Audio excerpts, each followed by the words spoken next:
Hi, this is final lecture in coral reef biology on human impacts on coral reefs. So let me share my screen now. Okay. Oops. There we go. Okay, so I'm going to start by just referring to the idea of the tragedy of the commons, because if you know what this is, then you'll understand the relationship. So the commons, when you we talk about the commons resources, this is any naturally occurring resource that can be used and consumed by the public. So this is something that's not owned or controlled by an individual or company. And this includes the ocean organisms and the coral reefs.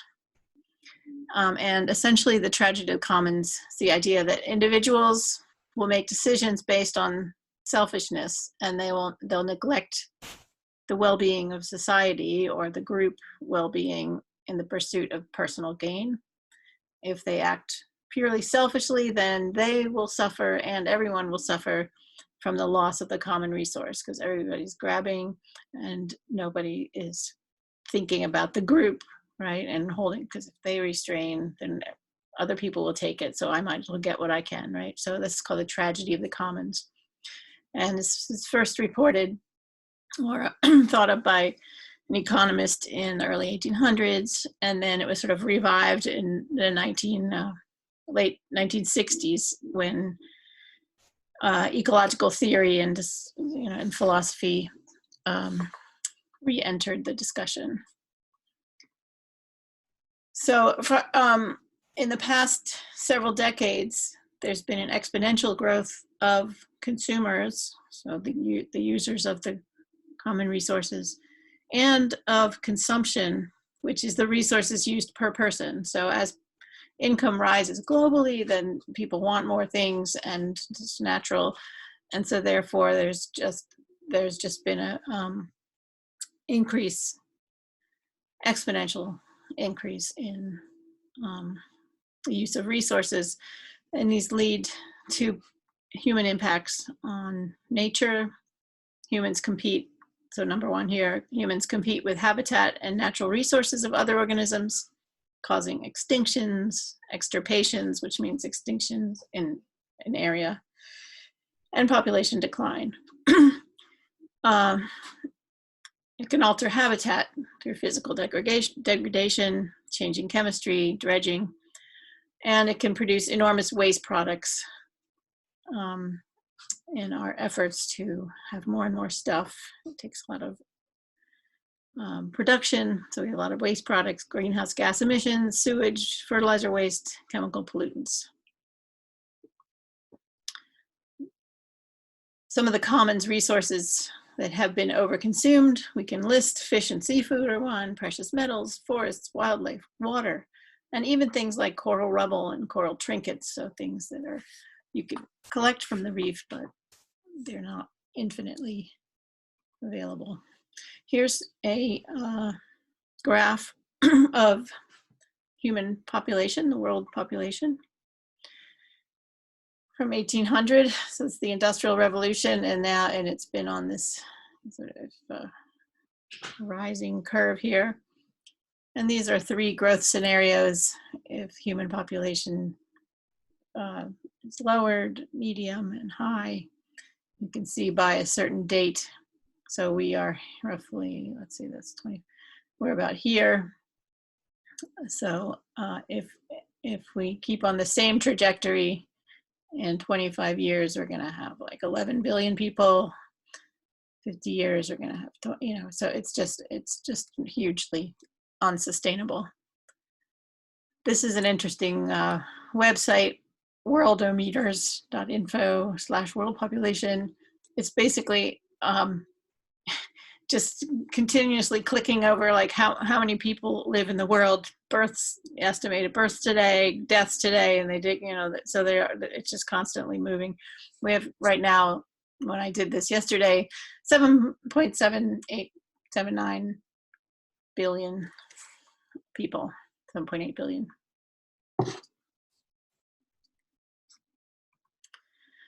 here's the top 10 largest countries by population.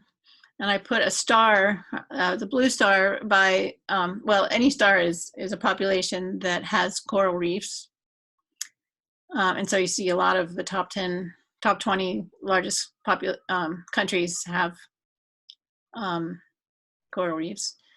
And the red stars, or purple, whatever that is a population that's quite, the large part of the population is dependent on coral reefs. So Indonesia, Philippines, Vietnam, Thailand.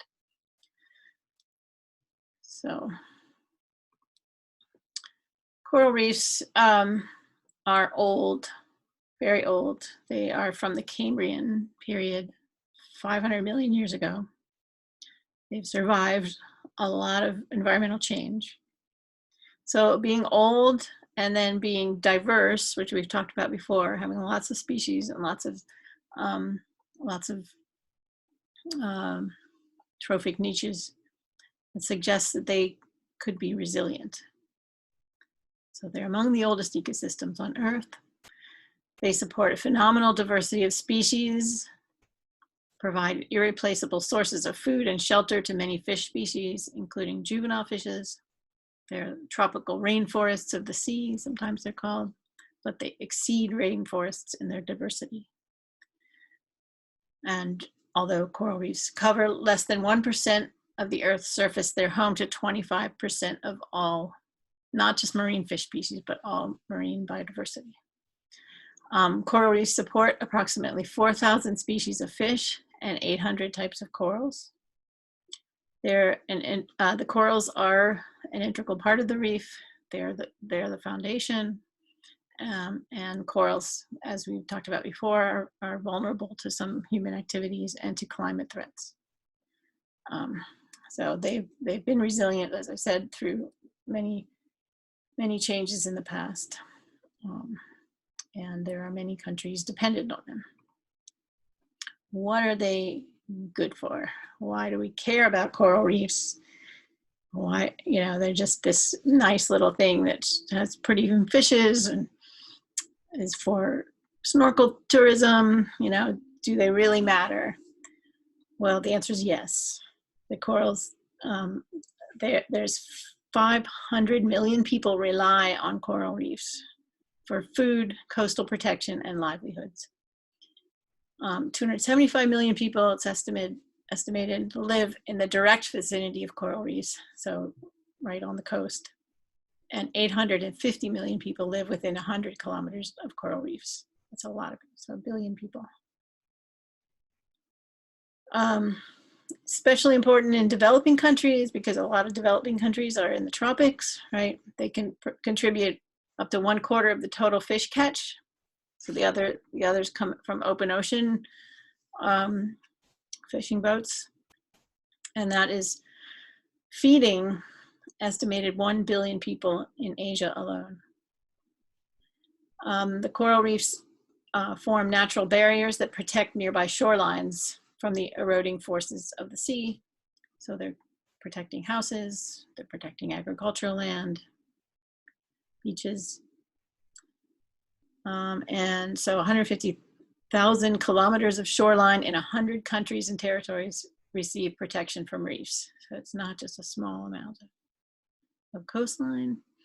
And another value is the diversity on the coral reef provides, so in all of the evolution of the diversity, there's all of these compounds that have been evolved. And so more than half of all new cancer drug research, for example, is focusing on marine organisms. So marine organisms don't get cancer. There's all sorts of inhibitors and compounds that have evolved in the intense space competition of coral reefs. Coral reefs have been used in the treatment of cancer, HIV, cardiovascular disease, ulcers, and other ailments. So coral reef medicine. Ecosystem services of coral reefs. So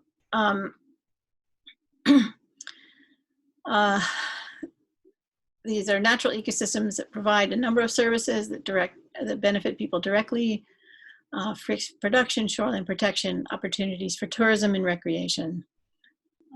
And so the Millennium Ecosystem Assessment categorized provisioning, which is the fishing, regulating, protection of beaches and coastlines, cultural for tourism and recreation, and supporting, which is nursery habitats for some of the more oceanic fishes. And this is just talking about how the ecosystem services can be derived in a number of ways. So this is important if you go into policy analysis, or if as the environment is more and more calculated in saving the environment is more and more calculated in the economics of a country's analysis, then this idea of how to calculate the value of an ecosystem or species is becoming more important. So this this site here, it's reefresilience.org, and they had a section on value of reefs, and they derived some ways to estimate the cost of ecosystem services, the cost of replacing the cost of replacing particular services, such as installing a breakwater to replace coastal ecosystems that offer shoreline protection.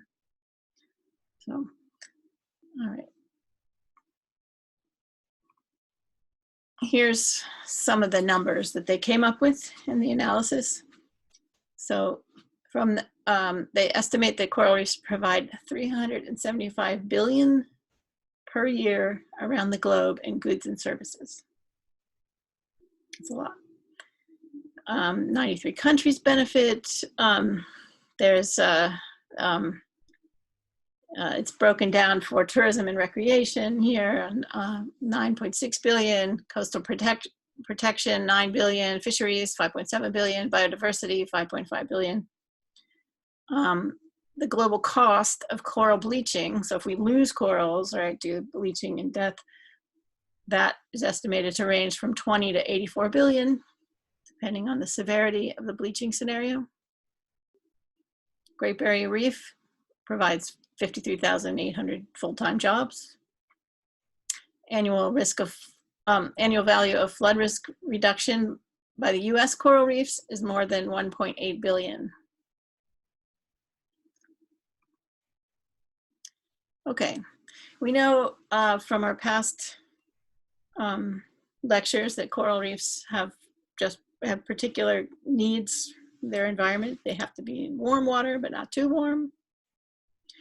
Full strength seawater, low nutrients, low sediments, pH of seawater, which is 8.2.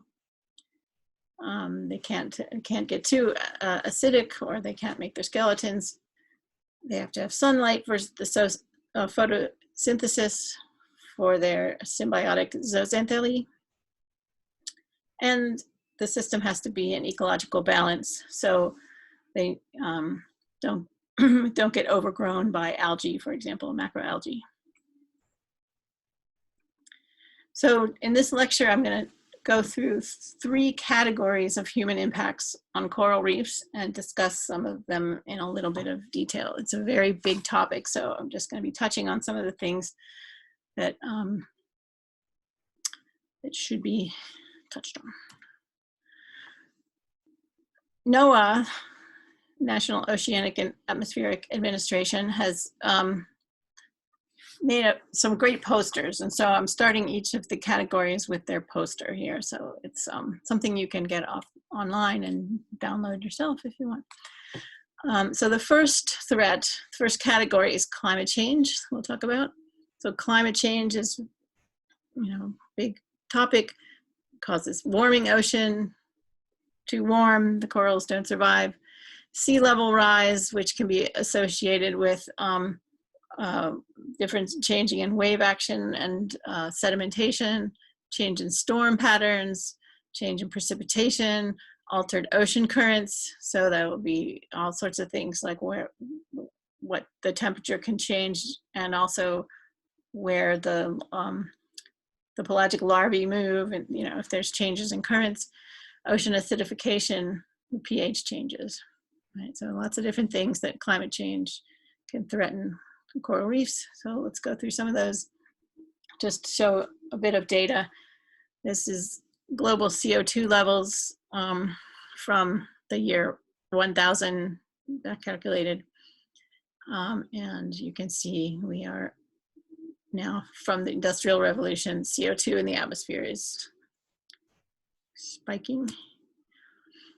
Here is, we looked at this before, the Mauna Loa time series. So this is one spot that they've collected data on atmospheric CO2 in Hawaii on this mountain since 1958.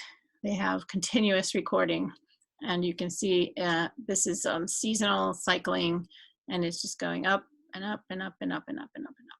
Now we're about over 400 now, which hasn't been seen for some, gosh, I can't remember now, but it's like tens, maybe, I don't know, many tens of thousands of years since we've had that level. And coincident with that, these are measurements with in Hawaii as well of the seawater carbon dioxide and the pH. So we know about that chemistry, right? As carbonic acid, and we can go through the chemistry, and we get a more acidic environment. So in the same location, we're measuring CO2 going up, we're measuring dissolved CO2 going up, and we're measuring pH going down, getting more acidic. Here's another view of this. This is from climate.gov. They have a global climate dashboard, which is nice. You can kind of click on and off these nice representations of whatever features you want. So this is, where are we? What is this? Is temperature change. Temperature change from this 25-year average from 71 to 99. So just starting there. So they took this, an average here, and they're saying, okay, how much temperature change from there? So here we can see models that predict the temperature change under different scenarios of regulating carbon dioxide or greenhouse gas emissions. So here's the low growth. So if we make strong changes now, we'll get to 2 degrees in 100 years additional. 3 and 4, more than 4 degrees if we don't. These are huge changes. We're not going to talk about the details of that now.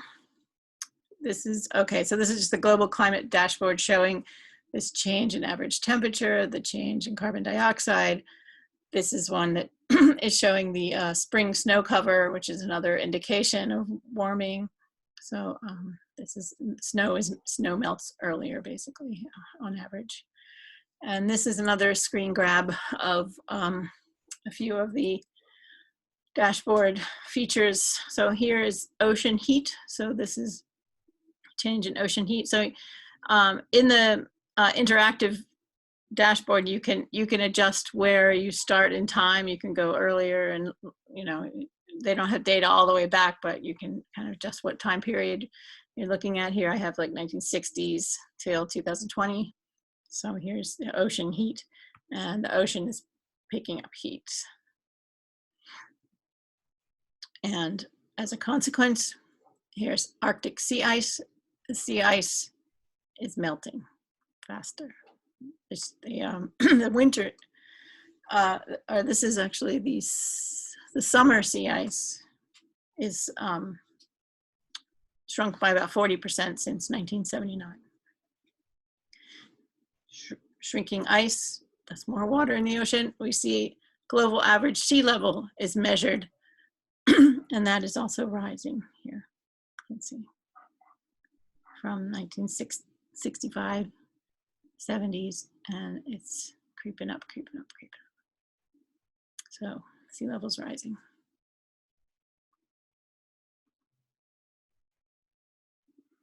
One of the predictions is that there will be more intense storms.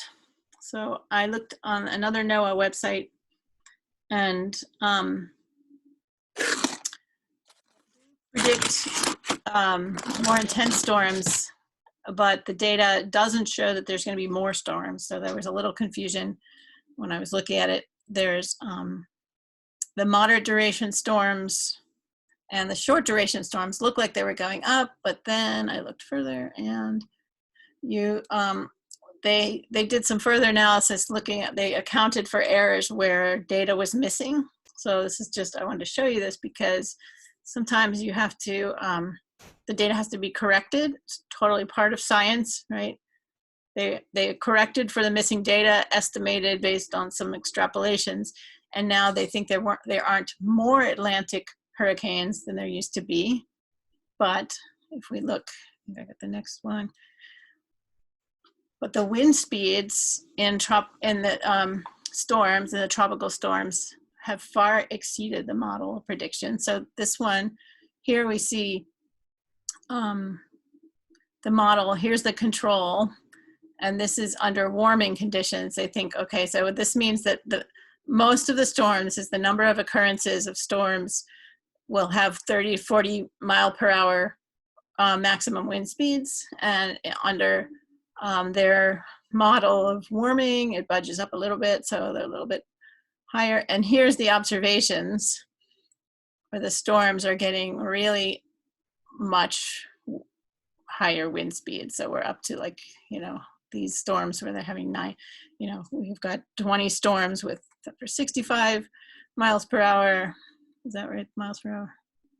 Or meters per second. Oh yeah, I did a calculation here for you. 1 mile per hour is 0.44 meters per second. So if you take this and like double it or times 2.25, that's, so a 60 meter per second is 140 or something miles per hour. So anyway, very windy tropical storms, and that is exceeding the model predictions.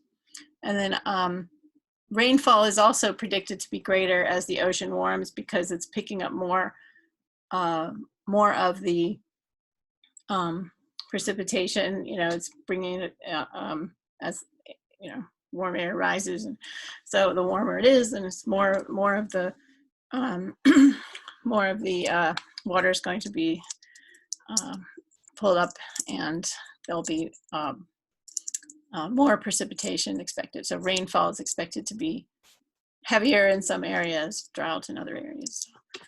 And I have a question here. How would this affect coral reefs? I want you to think about if there are increased, we'll say the same number of storms, but there's a good number of them that have higher wind speeds, massively higher wind speeds. How are the coral reefs going to handle that? What happens to them in big storms? If there's more rainfall, right? Rainfall, rivers running in, right? How's that going to affect coral reefs? Right. Okay, so think about that. All right, the second category of human impacts is land-based sources of pollution. And here's the nice NOAA poster about it. So here's our land, and here's, like, we have septic systems, chemicals, runoff, deforestation, chemical spills, all these kind of things, and what those how they might disrupt corals. And so let's look at those in a little more detail.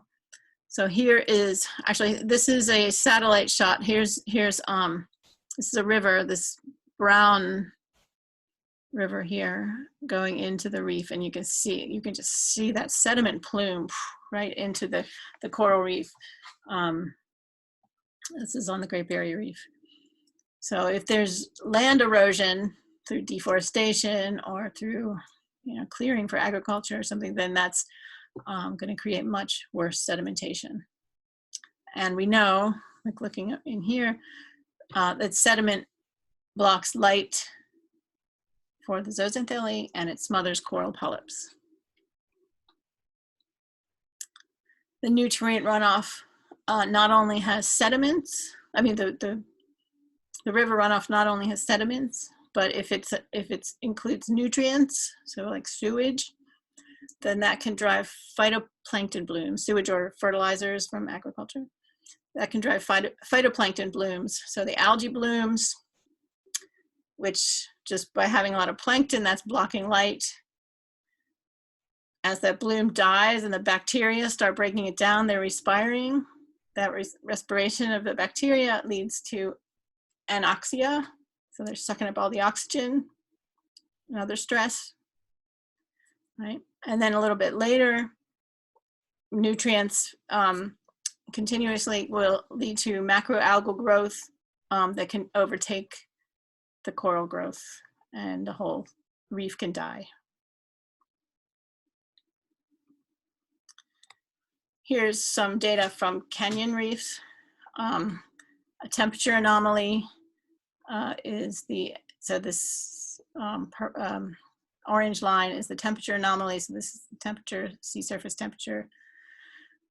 And this is the chlorophyll, which is essentially shows you when there's a plankton bloom. If it bumps up, that's phytoplankton bloom, and then a bleaching event shortly afterwards. Right. Sea surface temperature anomaly to this level, and chlorophyll associated with it, and there's a bleaching event. And again, so there seems to be a sort of a critical temperature at on this canyon reef where sea surface temperature causes a phytoplankton bloom, leads to corals being stressed and dying. And here is sewage runoff into coastal waters. It's not only nutrients, but here's just some pictures you can show. When there's a lot of population near the reefs, then there's often, even if you have sewage treatment plants, it's hard to control it under surge conditions. There's a lot of water. There's often runoff. And here's a couple of pictures of what it looks like when the algae gets the upper hand. So here's the overgrowth on top of this coral reef. This isn't a Palau reef, and I'm not sure where this is, but you can see these are some of the branching corals, and there's just this stringy algae on top of it. Sewage has more than nutrients. There's all sorts of things that are released into the reef when sewage is put into the coastal waters. So first it's fresh water, which is not good for reefs, right? You have to have full strength seawater. Other things that are in the sewage: endocrine disruptors, heavy metals, pathogens, and pharmaceuticals. All of these can disrupt the ecosystem. There are some chemicals now that they know come from tourists, sunscreen chemicals. You put that on your skin, you jump in, float over the reef, some of it comes off your skin, and they've been finding that certain chemicals in the sunscreens harm marine life. They harm not just corals, but they harm algae, corals, mussels, sea urchins, fish, and even get accumulated in dolphins. So there's a whole bunch of chemicals written right here. You can read it. Oxybenzone and octanoxate are a couple of the ones that are now the focus of a lot of attention. And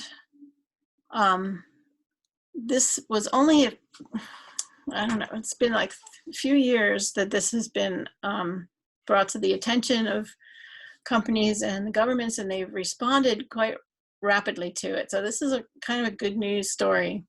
So Hawaii, for example, is the first state to ban the the offer of sale or distribution of any sunscreens containing oxybenzone or octinoxate without a prescription from a licensed healthcare provider. So if you're like, you know, there's some reason you need that chemical, then you can get it. But that it takes into, that's next January where that takes effect. But they're already producing these more popular brands are producing oxybenzone-free varieties, and then there's all sorts of options now that don't have those chemicals that harm marine life. So that's a good example of like a pretty rapid response due to science, public demand, people wanting to save the reefs, and government acting. So, okay, plastics are another one. So this is another land-based source pollution. Plastics, it's not just that they're annoying and ugly and might, you know, you pull on them, they might break the reef, but they actually transfer disease, toxins, and lead to anoxia. So there's a lot of problems associated with plastics in the ocean generally and specifically on coral reefs. This is a paper that discusses some of those details. Sea turtles can mistake plastic bags for jellyfish. Some sea turtles eat jellyfish, and then they can die because the bags clog their intestines. They also can get entangled in plastic, for example, this fishing net, and turtles need to surface to breathe. So if they're tangled and stuck on the bottom, then they die.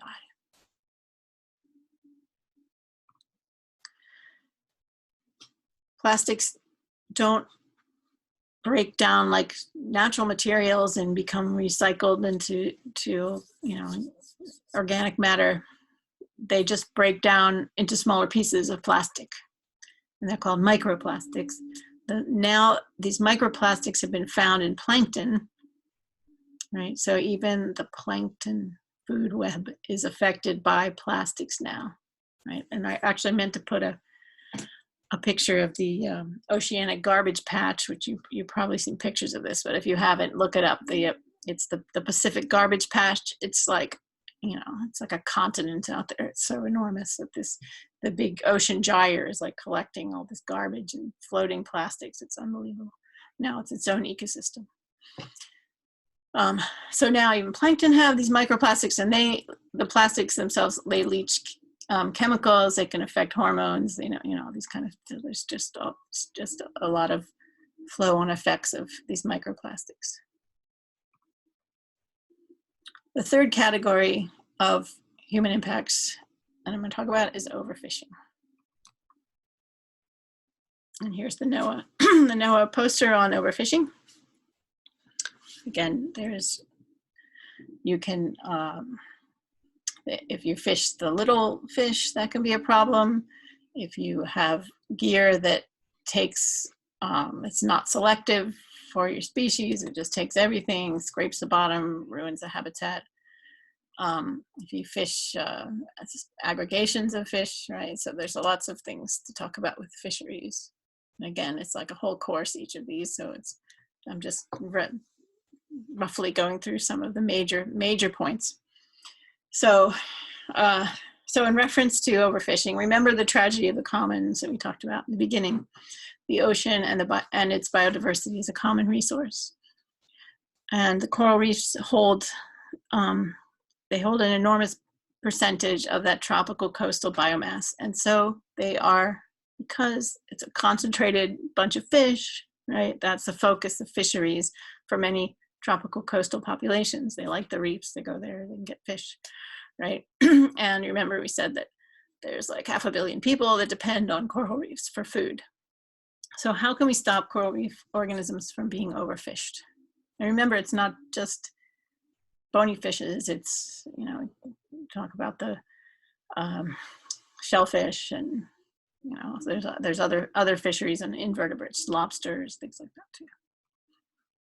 So first, what is overfishing? So I'm just going to use this really simplistic graph, which is still kind of used in, I think, some of the fisheries, where, so if this is representing the population growth over time, so this is time, and this is the size of the population. As you go through time, population is growing, and then it's growing faster, faster, faster, growing. And then at some point, there's so many organisms there that that's the carrying capacity of the of the habitat. So maybe there's limitations due to not enough room for territories, not enough food, not, you know, something's going to determine the carrying capacity of the habitat.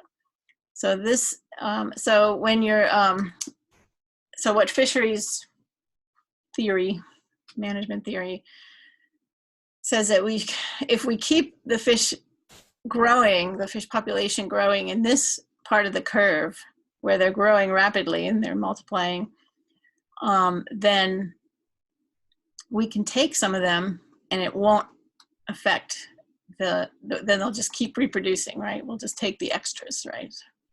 So in this situation, this is the MSY, which is the maximum sustainable yield.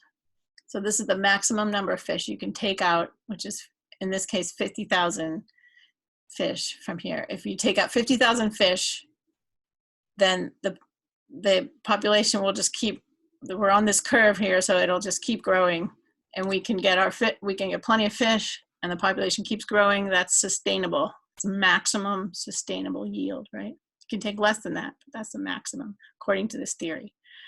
Now, if you made a mistake and you estimated a little incorrectly, or your assumptions were wrong, then the population crashes, right? So you can accidentally overfish and threaten the population.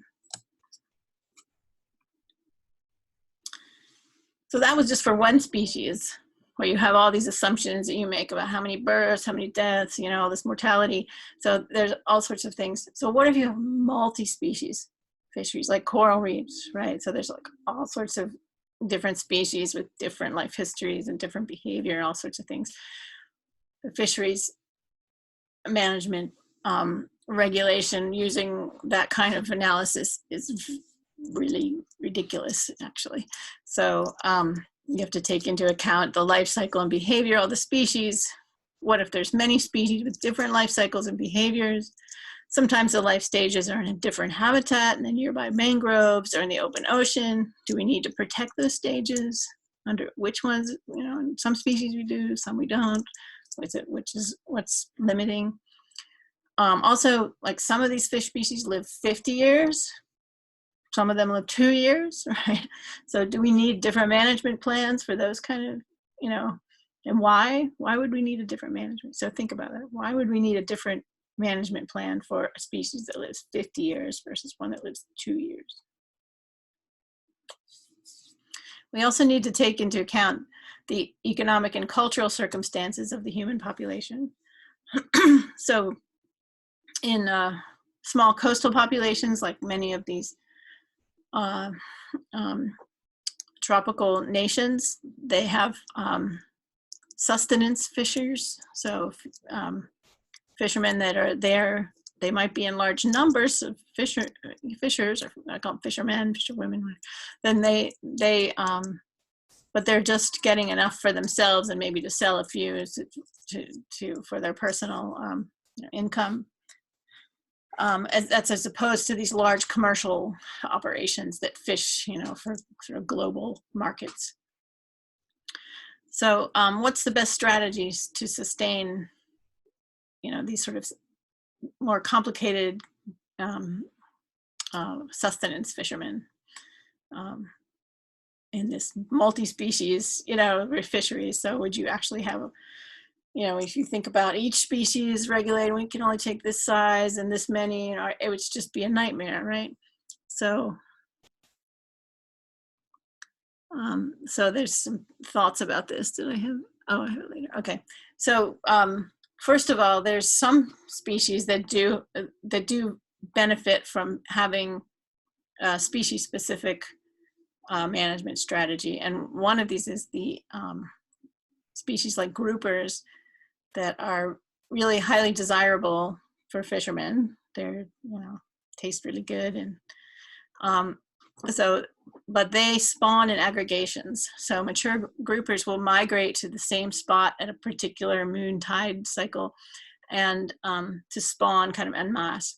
And that makes them highly vulnerable to a targeted fishing effort. If you know where that spawning aggregation is, you could come there in one night and just wipe out a whole generation of groupers, right? So you have to, so there's strict regulation on these aggregations. Save the species. Also, dynamite fishing. This is illegal, but it's still widespread. And this is a fishing technique. You get some dynamite and you basically blast the reef, and the blast underwater essentially kills all the fish in a radius by exploding their, the sound wave explodes their swim bladders in the fish. And so there's just like, you know, you can just go and scoop up 1,000 fish and move on. But in the meantime, your blast has just leveled the reef and destroyed all the corals and everything that was living in them in that area. So dynamite fishing is unfortunately very profitable if you get away with it, but it is illegal.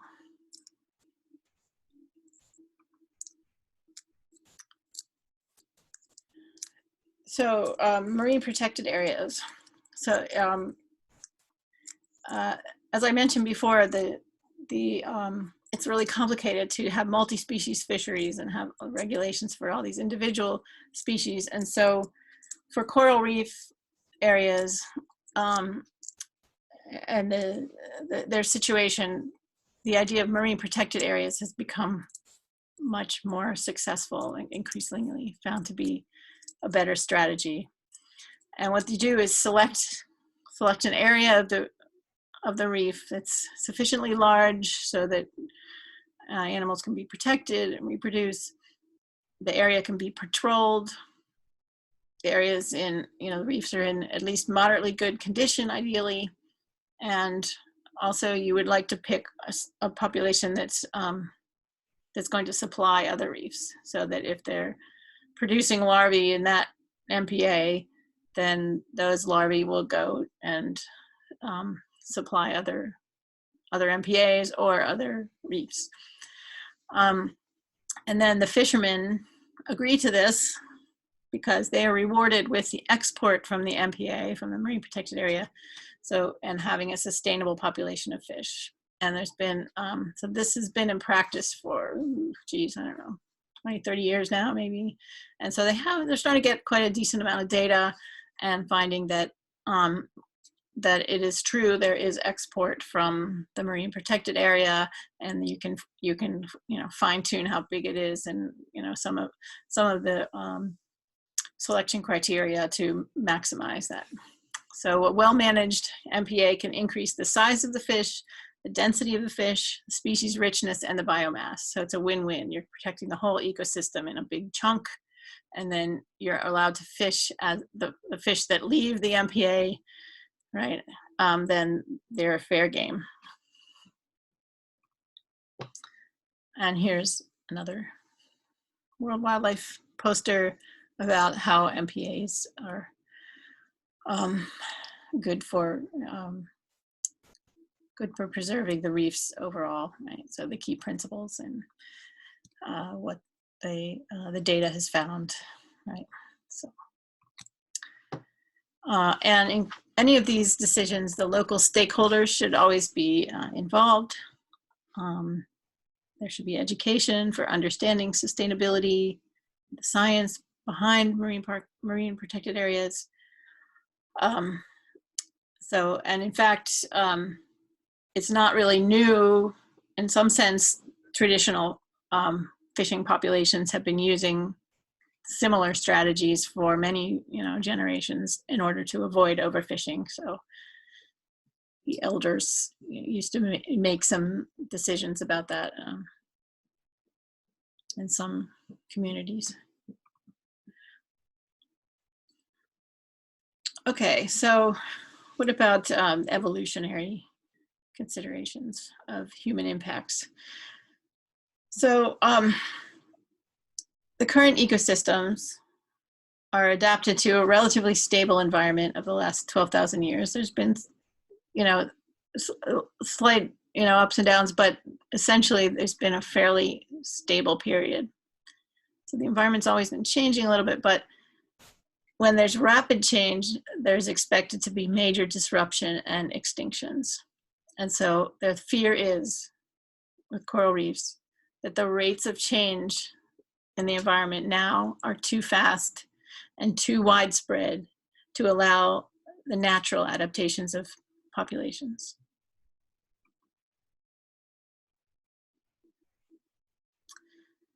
However, nature does have an incredible evolutionary adaptive potential if we give it a chance. It may even be able to adapt more rapidly than we realize. There's some recently discovered mechanisms, epigenetics, adaptive plasticity. So these are things that are, you know, hopeful ideas that if we give some space to the ecosystems, back off for a while, that maybe they can naturally develop some adaptive, use these mechanisms to adapt. We're in a really critical transition period right now. And we want, the point is we want to delay disaster to give those coral reef ecosystems time to adapt, right? We want to reduce climate change by moving to renewable energy, curtail our waste so we don't dump the stuff on the reefs. We don't want the physical and chemical alteration of habitats. We need to protect the species, have good sensible management strategies. So in the vein of corals, if you give them space, they'll adapt. Corals are already moving north. It's a study that came out. Actually, it's been noticed for a decade or so, I think, in some sense, but this is a study just from a few months ago. They measured coral recruitment, so the new larvae that are settling to the reefs, they're measuring, you know, how many settlers are on a particular reef, and then looking among different latitudes. And what they found was a huge decline in settlement in the tropics and a huge increase in the subtropics. So the corals are already, you know, kind of moving house. They're migrating north to a more where the waters won't have those you know, these hot spikes that we've been getting. There are also human-assisted recovery strategies, and I sent you some video links on some of those, including culturing coral. You fragment coral, and you can take the fragments, stick them in a bit of cement, and you can basically have these coral gardens and grow them and then transplant them. You might select some genotypes that are resilient to high temperature and to disease, have resilient zooxanthellae, and there's some new technologies that have been developed to accelerate even slow-growing massive corals that take in nature a really long time. But they fragment them really small, and then they seem to accelerate their growth. So some cool things going on with restoration efforts. So it is quite depressing when you look at the numbers about how corals are doing. So maybe it's helpful to us psychologically to look at the past, look to history for the many stories of successes and some failures, and that can guide us forward, what worked in the past. So global coordination and political will can change rapidly under pressure from people, right? So in the past, in my lifetime even, major environmental crises have been averted